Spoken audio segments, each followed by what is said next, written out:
শিশুদের রোগ প্রতিরোধ ক্ষমতা বৃদ্ধি করতে মাটিতে খেলতে দেওয়া জরুরি।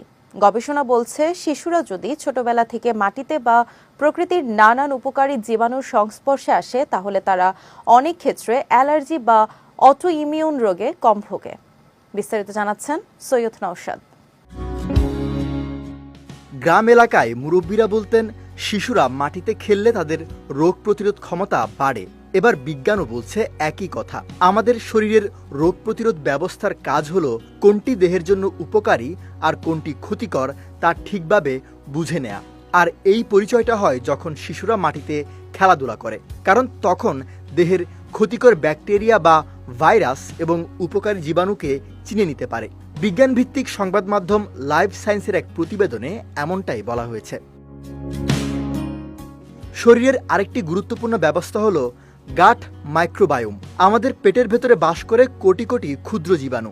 এগুলোর বেশিরভাগই আমাদের জন্য উপকারী। এগুলো খাবার হজম করতে, দেহে ভিটামিন তৈরিতে এবং রোগ ঠেকাতে সাহায্য করে। আর এসব ভালো জীবাণু থেকেই রোগ প্রতিরোধ ব্যবস্থার সঠিক নির্দেশনা পাওয়া যায়। শিশুর জীবনের প্রথম বছরটা এই গাট মাইক্রোবায়োম গঠনের জন্য সবচেয়ে জরুরি। শিশুরা নর্মাল ডেলিভারি বা স্বাভাবিক উপায়ে জন্মালে মায়ের দেহ থেকে এবং মায়ের বুকের দুধ থেকে বেশ কিছু উপকারী জীবাণু পায়। এরপর শিশুটি বড় হতে হতে মাটি, গাছপালা, পোষা প্রাণী বা খেলার মাঠ থেকে জীবাণু সংস্পর্শে আসে।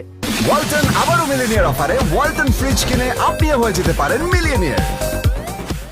এক্ষেত্রে ওল্ড ফ্রেন্ডস তথ্য অনুযায়ী ছোটবেলায় যত বেশি উপকারী জীবাণুর সংস্পর্শে আসা যাবে ততই শরীরের প্রতিরক্ষা ব্যবস্থার জন্য ভালো। এখানে শৈশবের ভালো ব্যাকটেরিয়াগুলোকে বলা হচ্ছে পুরনো বন্ধু। এরা মানবদেহের কোনো ক্ষতি করে না।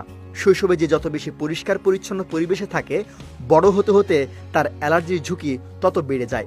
গবেষণায় দেখা গেছে যেসব শিশু কৃষি নির্ভর পরিবেশ বা খামারে বড় হয় বা যাদের বাড়িতে পোষা প্রাণী থাকে তাদের অ্যালার্জি কম হয়। সৈয়দ নওশাদ, বিজয় টিভি নিউজ ডেস্ক।